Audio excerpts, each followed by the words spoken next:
Balance sheet में बहुत सारे अलग अलग आइटम्स भी होते हैं, इंटेंजिबल्स होते हैं, फिर गुडविल करके एक कॉन्सेप्ट होता है, कंटिजेंट असेट्स, कंटिजेंट लाइबिलिटीज़, वो मतलब वो तो ऑफकोर्स नोट्स टू अकाउंट्स में आते हैं, टेक्निकल बट करेक्ट। बट इसमें ये जो पूछना था कि गुडविल जो होता है एंड इंटेंजिबल्स होते हैं, so are they, you mention in one of the podcast that goodwill is the worst thing to appear on anyone's balance sheet.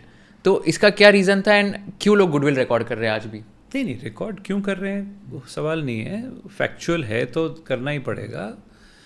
Question is, point is, these are misunderstood items.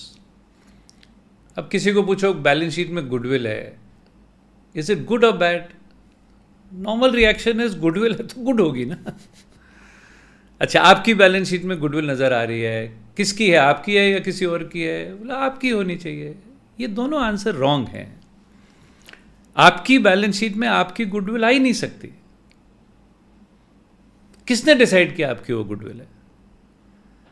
तो if you remember, asset side मतलब जो आपने खरीदा हुआ है, जो आपके पास है। लाइबिलिटी मतलब पैसा कहां से आया। तो गुडविल जो एसेट में नजर आती है वो आपने किसी और को पैसा दिया है, किसी और का बिजनेस खरीदा। अच्छा, बिजनेस खरीदा डजंट मीन गुडविल है, मगर वो बिजनेस है करोड़ रुपए का और आपने उसको 1.5 करोड़ दिया, तो जो 50 एक्स्ट्रा दिया वो गुडविल में आएगा ना, क्योंकि 1 करोड़ की चीज ली तो 1.5 करोड़ क्यों दिया उसको? तो पहली बात तो ये आपने खरीदी है, तो ये आपकी गुडविल नहीं है, आएगी आपकी बैलेंस शीट में, मगर जिसका बिजनेस खरीदा उसकी गुडविल थी, आपकी नहीं है। आपकी गुडविल तब पिक्चर में आएगी जब आप अपना बिजनेस बेचोगे और वो गुडविल जिसने खरीदा उसकी बैलेंस शीट में आएगी, आपकी बैलेंस शीट में नहीं आएगी। तो पीपल उसको गुडविल पढ़ते हैं, अरे वाह इसके पास गुडविल है, अरे ये तो आपने खरीदी है। अच्छा, I said it is the worst item. Imagine आपने कोई बिजनेस स्टार्ट करना है, एक इजी एग्जांपल मैं देता हूं, रेस्टोरेंट स्टार्ट करना है। आपके पास बजट है कि मैं चलो 2 करोड़ रुपया इन्वेस्ट करूंगा, and you come to know, ही तुम्हारा क्या नाम है यार?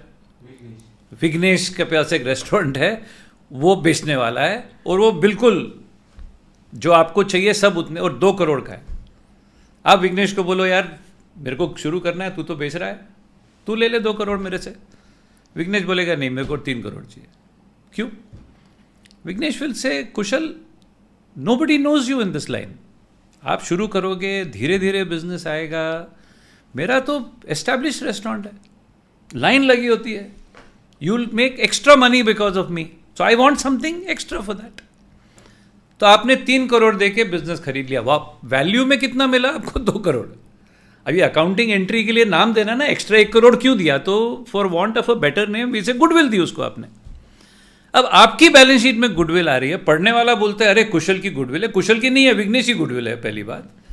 अब इमेजिन करो, आप करोगे नहीं ऐसे, बट इमेजिन करो आप सुबह से शाम तक अपने कस्टमर से रूडली बात करते हो, सर्विस खराब देते हो, आप रोज बैडविल जनरेट कर रहे हो, मगर आपकी बैलेंस शीट में गुडविल नजर आ रही है। कल जब बेचने जाओगे तो आप अपनी गुडविल बेचोगे कि इसकी बेचोगे?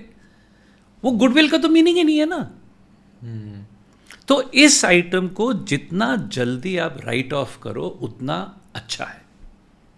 टर्मिनोलॉजी राइट ऑफ है। अगर आपने कार खरीदी होती, हम बोलते हैं इसको डेप्रीशिएट करते हैं, फिजिकल आइटम्स को डेप्रीशिएट करते हैं। डेप्रीसिएशन ऑफ इनटेंजिबल आइटम को नाम दिया गया राइट ऑफ, क्योंकि इसकी वैल्यू नहीं है, जितनी जल्दी बैलेंस शीट से निकलेगी उतनी अच्छी है। अब आपने बोला यार विघ्नेश की गुडविल की वजह से मेरा बिजनेस 4 साल एक्स्ट्रा बिजनेस मिलेगा, उसके बाद मैं अपनी क्रिएट कर लूंगा। तो आप इसको 4 साल में राइट ऑफ करोगे?